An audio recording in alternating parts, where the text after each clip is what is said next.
Matapos sumugot ng malalim na buntong hininga, nakangiting kinausap ko si Migs. Pumapayag ako sa suggestion mong subukan na makipagrelasyon sa'yo, Migs. Ngunit kapag hindi kita natutunang mahalin, huwag mo akong sisiyan sakaling makipaghiwalay ako sa'yo. Mabilis naglahong seryosong anyo ni Migs at napalitan ng tuwa. Talaga? Pumapayag ka na maging girlfriend ko, Gianni?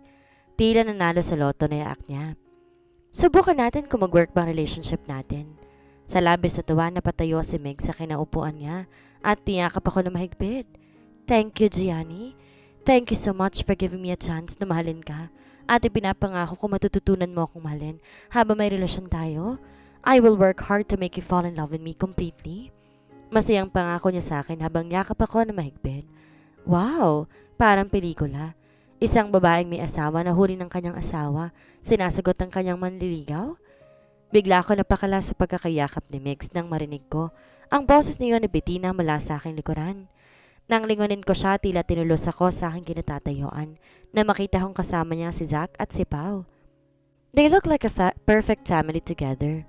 Madilim ang mukha ni Zach at mahigpit na nakakuyom ang isa niyang kamao habang nakatingin sa akin.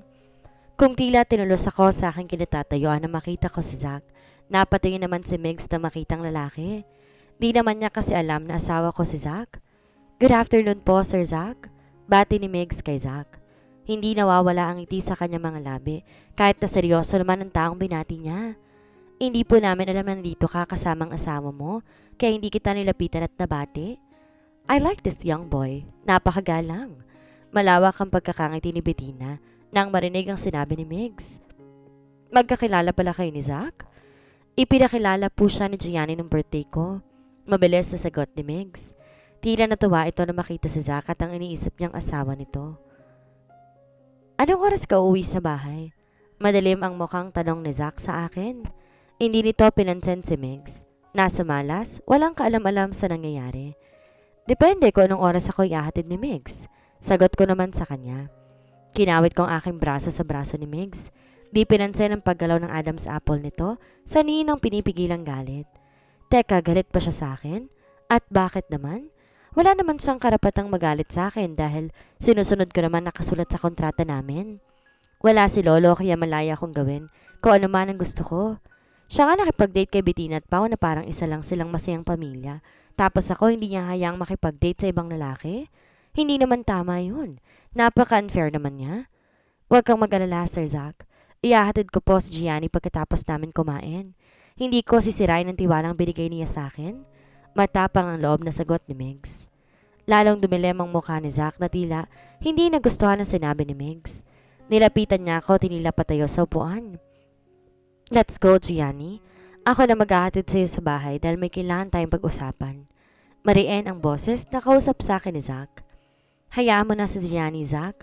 Gusto lang naman niyang mag-enjoy. Baka kailangan mong sirain ang araw nilang magkasintahan. Pigil na Bettina sa balak gawin ni Zach.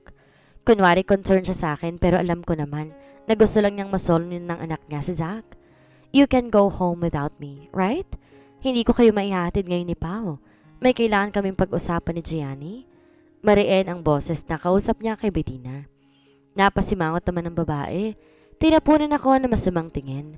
Si Megs na lang ang maghahatid sa akin sa bahay, Zach. Hindi mo kailangan iwan sa Bettina at Pao para lang maihatid ako. Kausap ko naman kay Zach. Let's go. Sabi ni Zach sa akin. Wala tong balakayaan si Migs na siyang maghatid na lamang sa akin. Pero si Migs ang, it's okay, Gianni. Next time na lamang kita ihahatid sa bahay ninyo. Marami pa namang pagkakataon para maihatid kita. Nakangiting putol ni Migs sa sasabihin ko. Mukhang di nakasira sa maganda niyang mood ang biglaang pagdating ni Zach at ang pagsira niya sa moment namin dalawa.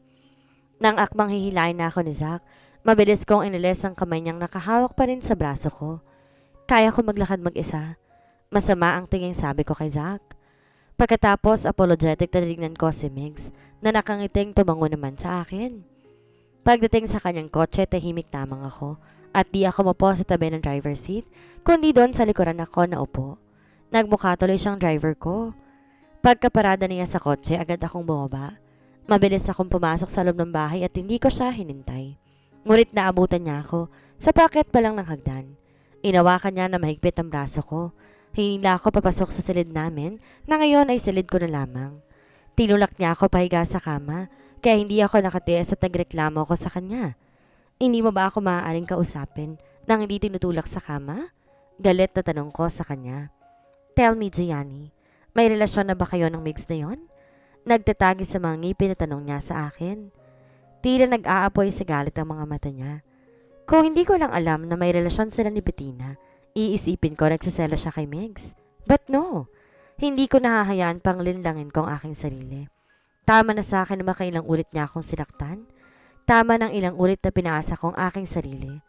Kung may relasyon man kami ni Migs sa tingin ko, wala ka ng pakialam pa ron, Zach.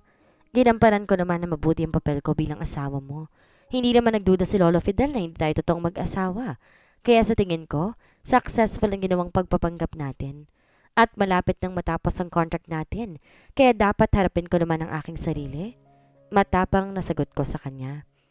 Okay lang na makipagrelasyon siya kay Bettina, samantalang ako, hindi okay na makipagrelasyon sa iba. Ang unfair naman yata niyon. Pero lalo lamang kinagalit ni Zach ang aking sinabi. Hindi pa tapos ang contract, kaya hindi ka pa maaaring makipagrelasyon sa iba. Sigaw niya sa akin. Tila wala siyang pakialam pa kung marinig man ng ibang tao ang pinag-uusapan namin. Nandyan ka na ba? Mas masarap pa siyang humalik kaysa sa akin. Mas magaling bang magmasahe sa katawan mo ang mga kamay niya? Isang malakas sa sampal ang pinadapo ko sa kanyang pisngi, kasabay ng pagtulo ng aking mga luha. Pakiramdam ko nagpakababa ng tingin niya sa akin. Ganong klaseng babae ba ako? Na agad magpapahalik at magpapahawak sa aking katawan sa unang araw ng pakikipagrelasyon ko sa ibang lalaki? Hindi ko akalain na ganyan pala kababa ang tingin mo sa akin, Zach. Kung ganyan pala ang tingin mo sa akin, dapat wag na lang natin ipagpatuloy ang pagiging peking mag-asawa. Total mukha naman akong kabit at ang iyong turing na asawa ay si Bettina. Siya na lang ang gawin mong asawa. Tiyak matutuwa ang lolo mo. Na ang bagong asawa mo'y inanipaw? Magmula ngayon maghiwalay na tayo. Mariing sagot ko sa kanya habang nagpapahid ng aking mga luha. Tumayo ako at nagtungo sa closet para kunin ang mga damit ko. Wala nang dahilan para manatili ako rito. Subukan mong umalis at i-breach ang contract. Hindi mo magugustuhan ang gagawin ko. Gianni, hindi ka lang mawawalan ng scholarship, kundi ipapakulong kita kapag hindi mo nabayaran ng milyones na halaga ng pagsira mo sa contract. Malamig ang boses na banta niya sa akin. Napatingin ako sa kanya at hindi makapaniwalang napailing. Try to leave and you will see if I am serious or not. Pagkatapos niyang sabihin yon, mabilis siyang lumabas ng silid. Isinarado ng malakas ang pintuan. Napaiyak na lamang ko dahil kahit sang anggulo tingnan, ako ang talo. Mayaman siya at kaya niyang gawin ang kanyang mga sinabi. I hate you, Zach. I hate you. Umiiyak na sigaw ko kahit hindi niya naman narinig ang aking sinasabi. Pagkatapos ng huling pag-uusap namin ni Zach, nagkulong ako sa aking silid. Hindi pa rin ako makapaniwala na kaya niyang gawin sa akin yon. Parang wala kaming magandang pinagsamahan. 1 week na akong nagkukulong sa aking silid at dinadala na lang ako ng pagkain ni Shell. Minsan hindi ko nagagalaw ang pagkain kaya tinalabas sa aking silid na wala pang bawas. Minsan naman kapag nakaramdam ako ng gutom, tumitikim lamang ko ng kaunti sa pagkain dala niya para sa akin. 5 days na sa sports festival sa school namin, kaya okay lang na hindi ako pumasok. Wala naman kasi akong sinalihan na sport, ngunit dahil hindi ko sinasagot ang mga text messages at call sa akin ni Silvana, kaya tiyak na nag-aalala siya sa akin ngayon at kaya siya tawag ng tawag sa cellphone ko. Ngunit wala akong gana makipag-usap sa kahit kanino ngayon. Ang gusto ko lang gawin mahiga at mahulog sa aking silid. Gustuhin ko bang umalis, hindi ko magawa. Natatakot akong totohanin niya ang kanyang sinabi. Okay lang sa akin kung tatanggalin niyang scholarship na binigay sa akin ng foundation nila. Ngunit ang magbayad ng malaking halaga sa pagbe-breach ng contract, hindi ko kaya, lalo nang makulong. Hindi ko ma-imagine ang sarili kong nasa loob ng kulungan at naghihimas ng bakal na rehas. Napatingin ako na makarinig ako ng dalawang magkasunod na katok sa pintuan ng aking silid. Siguro sa Shell na ito at nandito siya para dalhan ulit ako ng pagkain. Akmang babangon na ako sa kama para buksan ang pintuan nang bigla na lang bumukas iyon. Pumasok si Karen na may nakakainis ng ngiti sa mga labi. Bakit ka nagmumukmok sa silid mo, Gianni? Nag-away ba ulit kayo ni Zach? Sinabi ko naman sa'yo dati, hindi kayo magtatagal. Halatadong masaya siya na nagkakalabuan kami ni Zach ngayon. Sa lahat ng mga taong nakatira sa bahay na to, Si Karen ang masaya na hindi kami nagkakaunawaan ngayon ni Zack. Matagal na niyang gusto si Zack kaya tiyak, lihim niyang ipinagdarasal na sana. Tuluyan na kaming maghiwalay para naman makasingit siya ng pagkakataon at magawang maagaw si Zack mula sa akin. Ngunit ang hindi niya alam, kahit na maghiwalay pa kami ni Zack, hindi mapupunta sa kanyang asawa ko dahil si Bettina ang gusto ni Zack at hindi siya. Nagpunta ka ba rito para lang sabihin sa akin yan, Karen? Kung wala kang mahalagang sadya, pwede ka nang lumabas dahil wala ako sa mood kausapin ka at makipag-away sa'yo. Mariin ang boses na pagtataboy ko sa kanya. Huwag niya akong galitin ngayon na hindi magandang nararamdaman ng puso ko dahil baka hindi ko siya matansya at ingod-good ko ang pagmumukha niya sa sahig. Sa halip sundin ang sinabi ko, lumapit pa sa harapan ko si Karen. Binigyan ako ng naging insultong ngiti. Ikaw naman kasi, Gianni, masyado kang ambisyosa. Akala mo magtatagal ang paging reyna mo sa bahay na to? Ngunit natauhan na si Zack, kaya't baliwala ka na sa kanya. Hindi magtatagal makikipaghiwalay na siya sa iyo ng tuluyan. Kapag nangyari yon, hindi ko na palalampasin ang pagkakataon na maging akin siya. At hindi ko hayaan na maagaw mo ulit siya sa akin. Bigla ako natawa sa kanyang sinabi. Ibinalik ko sa kanyang nang insulto niyang tingin at ngiti na ibinigay sa akin. Kung ako'y ambisyosa, alam mo kung ano ka, Karen? Nakangising tanong ko sa kanya. Isa kang ilusyonada. Maghiwalay man kami ni Zack, hindi ka pa rin niya papansinin dahil wala siyang gusto sa'yo. Yan ang itatak mo dyan sa napakaliit at napakakitid mong utak. Hanggang ilusyon ka na lamang, Karen. Dahil gaya ng sinabi ko sa'yo noon na kahit maghubad ka pa sa harapan niya, hindi ka niya papatulan. Wala ako sa mood ngayon. Masyadong maikli ang aking pasensya kay Karen. Di ko napigilan ang magsalita. Nang masasakit laban sa kanya. At labis na kinigalit ni Karen ang sinabi ko sa kanya. Bigla niya akong diniluhong sa ibabaw ng kama. Ang pagkakamali ni Karen, ngayong oras niya ako napiling awayan. Ngayon na kailangan ko na mapaglalabasan ng galit na nararamdaman ko. At malas lamang niya dahil siyang nasa harapan ko ngayon. Hindi ko binigyan ng pagkakataon na makagante si Karen sa akin. Mabilis ko siyang naitumba sa kama at bumangon. Binigyan ko siya ng malakas sa sampal. Hindi lang isa, dalawa o tatlo, kundi higit pa. Para akong tigre na bigla na lamang nakawala sa aking hawla at nakakita na isang maliit na kundo. Higit pa. Isang sisiw na aking makakain. Tama na, Gianni? Tama na. Umiiyak ang boses na wika ni Karen. Tsaka pa lamang ako huminto at bumaba sa kama na makita kong hindi talaga siya lalaban sa akin. Umiiyak na tinakip niya ang kanyang mga palad sa kanyang mukha. Pulang-pula ang mukha niya at namamaga dahil sa mga sampal na binibigay ko sa kanya. Lumabas ako sa kwarto ko. Wag mo na ulit akong aabalahin dahil hindi lang yan matitikman mo mula sa akin. Galit na pagtataboy ko sa kanya. Umiiyak na rin na bumangon sa kama si Karen at bumaba. I hate you, Gianni. Bahalang araw makakaganti rin ako sa ginawa mong to sa akin.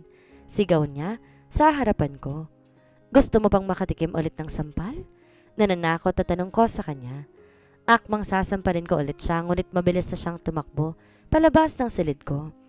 Pagkalabas ni Karen sa silid ko, napaupo ako sa gilid ng kama. Dinaman ng aking palad ang tapat ng aking dibdib. Medyo gumaan ang pakiramdam ko dahil kung hindi niya ako inaway, hindi ko mailalabas ang aking galit at pananatiling mabigat ang aking dibdib.